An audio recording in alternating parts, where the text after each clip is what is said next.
YouTube, friends and family. Hey, it's Tuesday. I am heading back to Hollowell. I'm gonna do some interior trim today.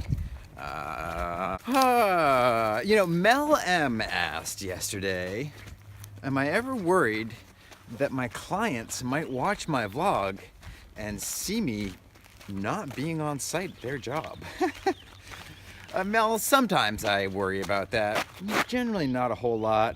The nice thing about, being an independent and just being responsible for yourself is you can pretty much set your own schedule, and people understand that, so hopefully nobody gets too bent out of shape.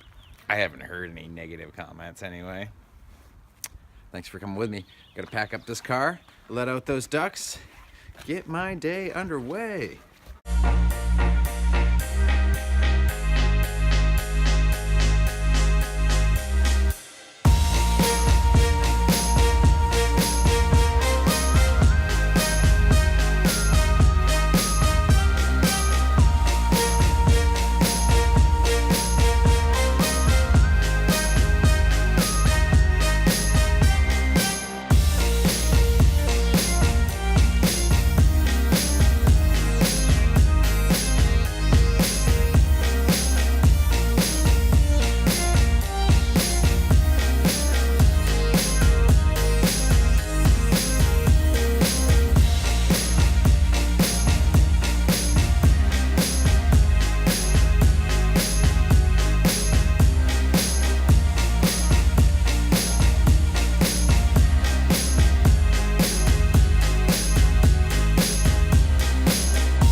What's up, buddy? What's up? How you doing? Come here! Come here! Come here! Back on site. My goal today is to install molding along this transition. Often called a crown molding. I'm actually going to use a flat stock with the bed molding above it. And that should create a nice proportion here, but I have a lot of ground to cover. I gotta go all the way around there. And then I have a little bit of baseboard work to do down on that corner.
Trim up, you have to think about how the seams will go together. In this instance, I'm putting this piece up first because if there's any weirdness in the gap, it will be most noticeable viewing from this direction. If I were to put this piece on first, like this,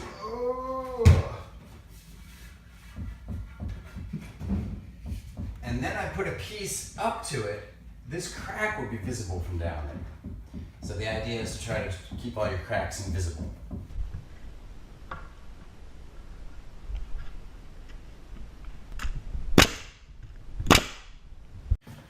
Well, I ran out of my primary wood. I need that last run, which is like 17 feet. That's a bummer. No big deal. I'm gonna move on to the bed molding, which I just did a couple test fits. It should work quite fine cutting crown molding can be a trick sometimes, so it takes a little bit of fine tuning and adjustment to make sure you know what you're doing before you start cutting that wood.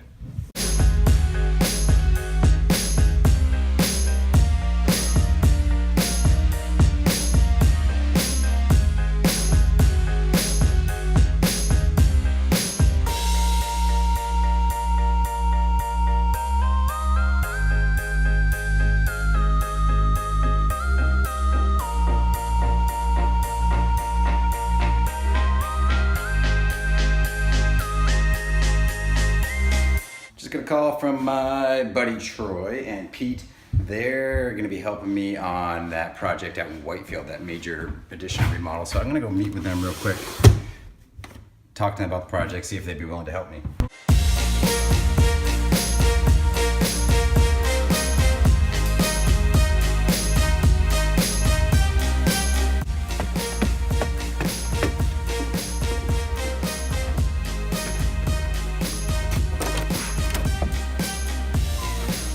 Hello. Oh, and you.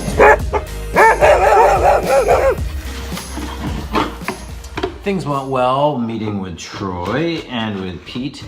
And I think that they're very interested in the project. They have some work of their own, obviously, that they need to be concerned with getting done. But I'm excited to be able to work with these guys. They're going to be so much fun, and they're so completely able to that they're really going to help me a lot do what I couldn't do it without them.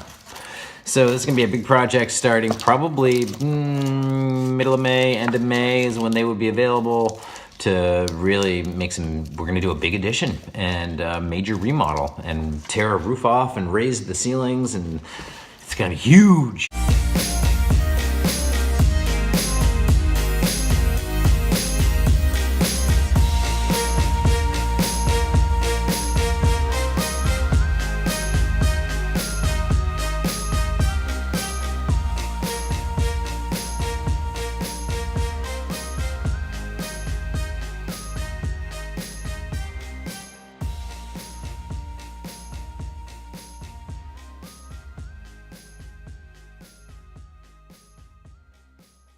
Well, I'm all wrapped up for the day. Like I said, I ran out of wood. Otherwise, I would have completed today, which is kind of a bummer. Would have been nice to just wrap it up today. It does give me a chance, however, to come back tomorrow with my blower door and my combustion safety testing equipment so I can do a test out procedure here. I did an energy audit here before any of this work occurred. And because I did an energy audit and the homeowner had some significant air sealing and insulation done, I can get her probably an $800 rebate, maybe a $900 rebate. So I just need to run that blower door test, do my combustion safety testing again, fill out that form, and try to get some money back for this client. A few things to pack up, and then I'm on the road home.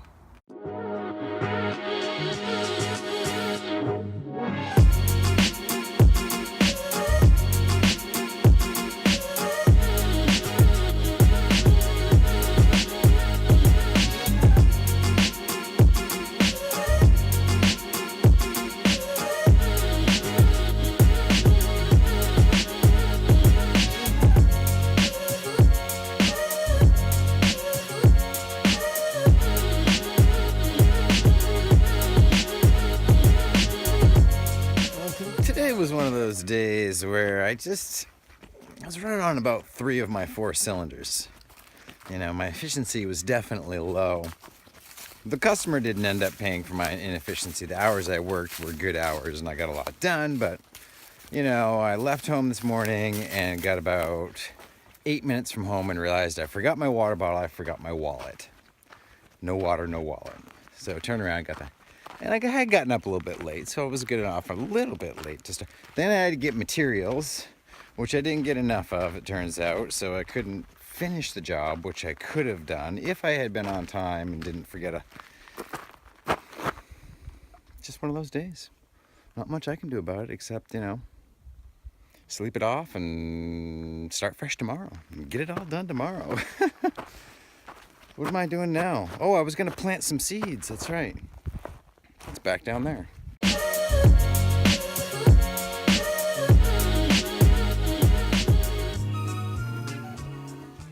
Today is brought to you by the letter C. C is for curry. C is for carrots. You can plant carrots, every couple weeks all summer long. Carrot seeds are often very small and difficult to handle. And I can't really put them in seed for seed, so I just sort of sprinkle, spread, and press. That's sort of the idea. Sprinkle, spread, and press. Sprinkle in, you're gonna thin them out anyway when they all sprout. You'll pick the big ones and leave them and pull out some little ones to give the big ones space. So it's okay to overplant because I've got a handful of like 500 seeds here probably. So sprinkle, spread where they're really clumped together, and press. Sprinkle, spread, press. That's it. Carrots. And now for some lettuce. I've had varying success with lettuce. I once worked on an organic farm in New Hampshire, and they grew lettuce commercially. And they started lettuce in those soil blocks that I made a couple of vlogs back. And they did an amazing job at planting out lettuce and growing it well. I've never been that patient with it. I've always direct seeded it, and it works okay. It just doesn't like warm weather, and it doesn't like heavy soil, and oh, these are pelletized.